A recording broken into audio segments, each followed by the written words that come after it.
Guys, Daemonxel back again with another Eve Frontier video. Ship progression series. We are now moving into more advanced frigates. We're going to be talking about combat frigates. That's right, the MCF versus the HAF. Let's talk about it.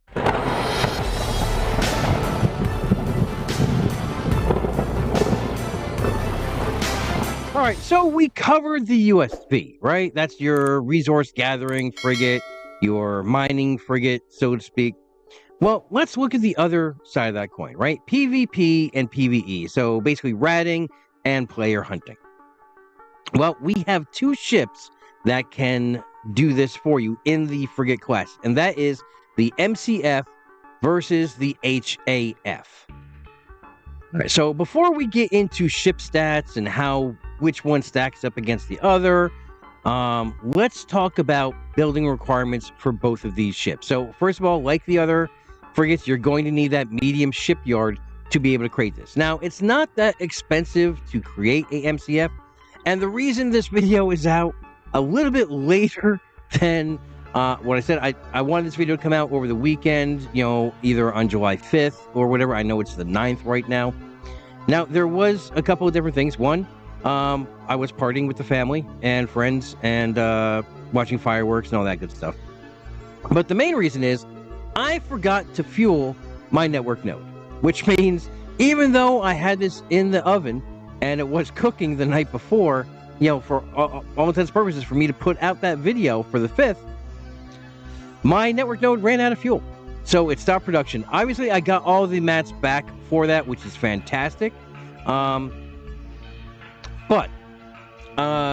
because of that, I had to restart the bake. And the MCF does take, as you can see, 22 hours to cook fully. Same thing with the HAF. HAF is actually 23 hours, so 1 hour more. So let's look at the requirements and why we would want to go ahead and do either of these ships. Now, I am going to come off a little biased, and that's only for resource purposes. I do enjoy the MCF more so than the HAF, and we're going to get into stat-wise and how I'm going to prove this, but just from a build perspective, right?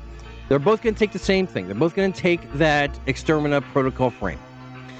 But the MCF takes 96 batched reinforced alloys, 48 carbon weave alloys, and 48 batched thermal composites. Now, remember, we were talking about blocks, bricks, all that. We're going to put this into a different, in different terms so it's easier. So we have the goo, right?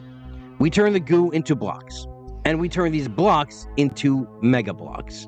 We'll just keep it all the same terminology here on the channel. So the mega blocks are going to be for your higher ships, the Chumac and the new ship, the Maul, and those take 10 mega block. Oh, sorry, 1 mega block is 10. 10 of these regular blocks, so the batched, and each batch takes 10 of the goo. So each mega block is worth 100 of that color goo, and each block is worth 10 of the corresponding goo. So we are looking at 96 blocks. We're looking at 48 for the carbon and 48 for the thermal. We just talked about it. Okay. Sorry. I am on my first cup of coffee today. So, the HAF, however, significantly more. And when I say significantly, we are going from a 96, right? Jumping up to 148. We are talking now 74 black blocks. We're talking about 74 orange blocks. So the thermal and the carbon weave. And in essence, it's not that far off from building the destroyer, the Tades, right? If you look at it, it actually takes less to build a Tades than it does a HAF.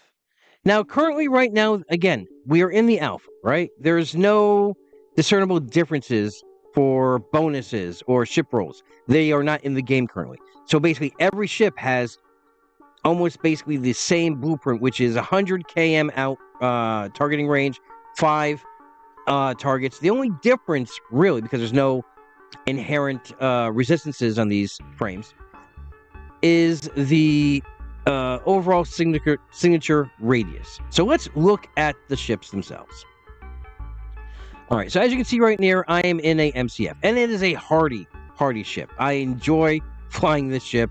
It makes PvE ratting, PvP hunting, too, easier than, say, in a Corvette, in the Reaver.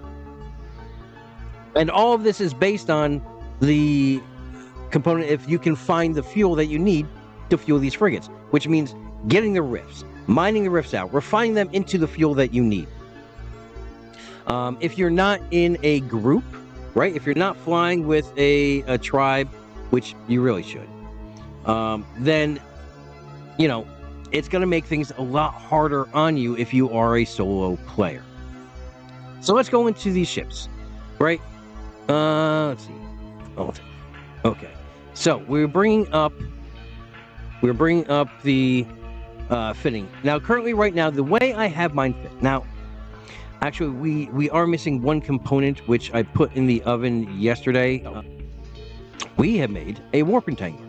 So for those beautiful PvP moments. And we are also going to want to make a stasis web of fire, but currently right now, let's just get this warp entangler. The nice thing about the MCF, we got 2 high turret spots. We have 4 mids, which makes it excellent for PvP. And we have 3 lows. Now, if you didn't already notice, right? Because a lot of the Corvettes don't have more than 1 or 2 spots in the low, right? You cannot put more than 2 of the same or different quality, what the hell are they called? Defensive mods on your ship. Oh, and the whole thing about tribe, if you guys didn't already know, I am with Reaper's tribe. So, you know, shameless plug if you are looking for a tribe. Okay, so we got that warp entangler. Let's put that on the mid. And as you can see, I don't have enough to run everything. So it is a tight squeeze to put everything on here. Now, this is also a warp entangler 6.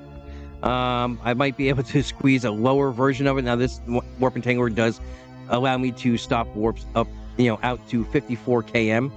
So, again, I could, the way I have this set up, I could warp in at a distance. I could entangle them. I could take if I shut down my afterburner, I should be able to do that. Let's turn off the afterburner. Let's put the warp entangler on, see if that gives us the power, the juice. Nope. Okay, so I am going to have to go down to a lesser model. So we'll keep this one for when I do the Tades. So, as I say, we have 4 mids on here. But we have, and if you've ever seen any of the videos from Eve Echoes or Eve Online, I've always been a armor guy. So I do enjoy armor. So now that we have 2 coated armor plate 2s on here, right?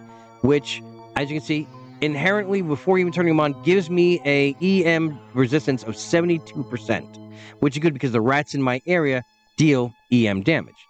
But once I turn these 2 on, right, I now have 75% EM and 18 across the board.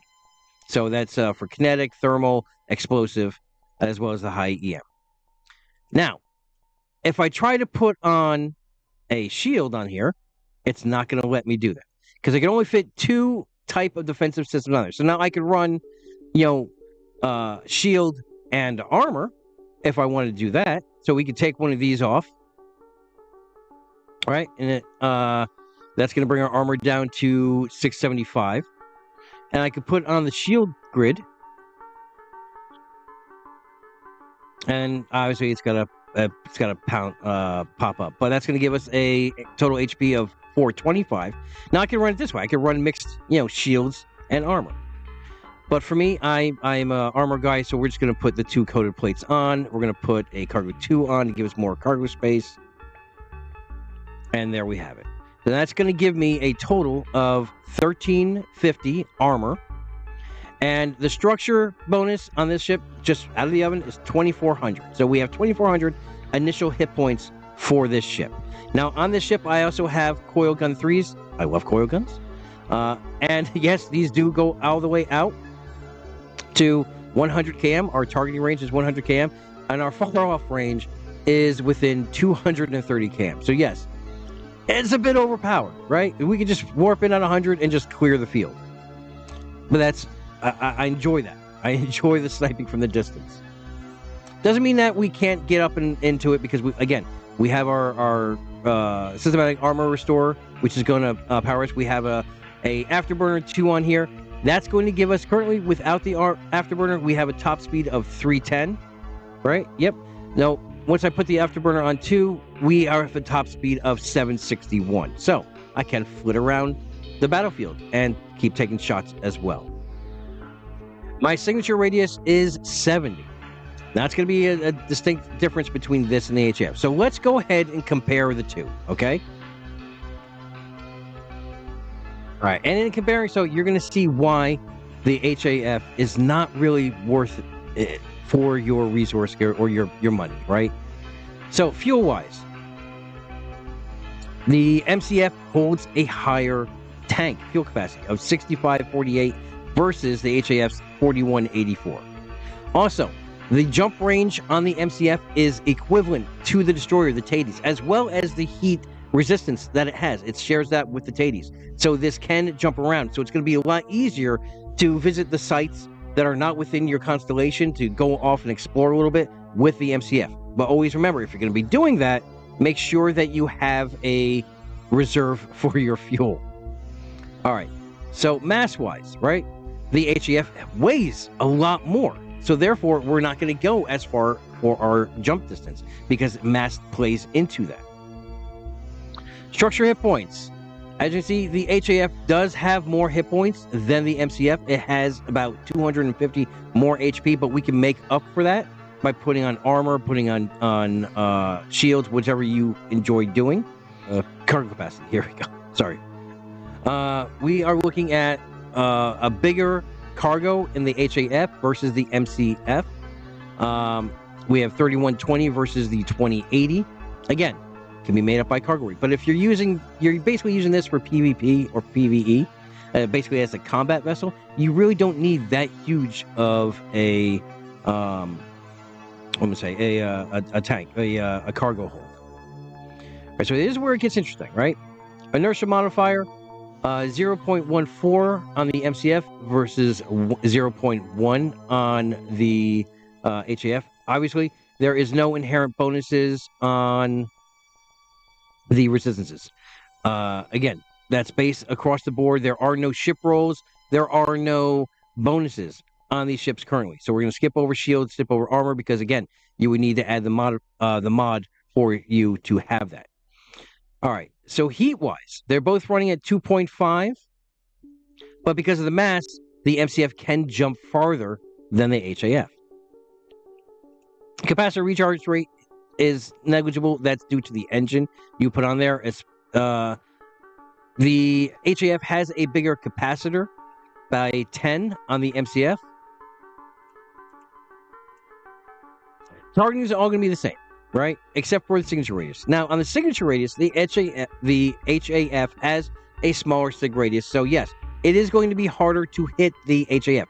Whereas the MCF has 70. Yes, it's not that big, right? It's still 70. Still the same as a lot of the other frigates. The HAF just has a smaller one. Now, when you go up to the destroyer, and we're going to talk about this when we do the Thetis video, the Thetis has a signature radius of 130. So, yes, that is going to get hit a lot more than these frigates. It's a bigger target. So, obviously, the signature radius is going to be larger. All right, scan resolution is the same, 295. Maximum lock targets is going to be the same at 5. Same as the maximum target distance, because right now we are in the beta, so everything is basically running the same that way. Yeah, these are all going to be the same here as 1 as well. Propulsion-wise, we are only 5 top speed more so than the MCF. Power grid is 140 versus 100. So yes, that's where the difference really lies in the HAF. We can put more mods and have a bigger power grid on the HAF versus the MCF. Low slots. Let's go low, high, and medium here. Okay, we are both running at 3 lows. The HAF only has 2 medium slots, right? So, again, if you're going to be using that as a PvP vessel, you don't really have a lot of tackle or anything else. You're going to have, if you want defense, you're going to put your, your shield recharger on there, or you're going to put your armor restorer on there. You're going to want either an afterburner on there, and that's going to take all your slots away. You're not going to have any more on that. Whereas the MCF, I still have additional slots I can put things on. And they both have 2 turret spots. On the CPU, the MCF actually has higher CPU than the HAF. They both have 2 hardpoints for launchers, and they both have 2 hardpoints for turrets. So, as you can see, the best bang for your buck right now is to just make a MCF. The HAF is not worth building. And yes, it may be a hot take, but the numbers don't lie here. You can actually build a Hades quicker, well, not quicker because the cook time is longer, but for less resources than a frigate. So you can have a destroyer over a frigate, and the destroyer is going to have 3 high turret spots. So to me, it's kind of a no-brainer right now in this alpha. Now, later on, when they release ship bonuses and ship rolls, I can see the HAF as a run and gun. You know what I mean? As a kite ship. It's built for speed. It has the bigger power grid output. I do believe you'll be able to go around the battlefield a lot faster in an HAF. So I think that is going to be primarily maybe either a kiting missile gun when they bring missiles in. But currently right now, in the state of the game, as we are playing this cycle, cycle 5, the HAF just is not worth building right now. So that's going to take care of our frigates. Now, I am going to put one out for the Lorna. That is the transport, the hauler. I'll put a video out on that as well. I hope this video helps you guys decide which frigate to go. It's the MCF for progression. Don't waste your resources on HF. Just build the Hades, right? Or save your resources, then build the Maul. Well, I'll have to put a video out on getting a Maul and showing that, because yes, you can make that into a fighting ship. But yeah, so I hope this video helps you guys understand the differences between these 2 ships, and it helps you plan on where you're going to go with your progression, your story, your solo journey or tribe journey in this game. So until I talk to you guys again, have a great week, have a great weekend, fly safe, and remember, here on this channel, we're always one vision, one purpose, one front. I'll see you guys in the next video.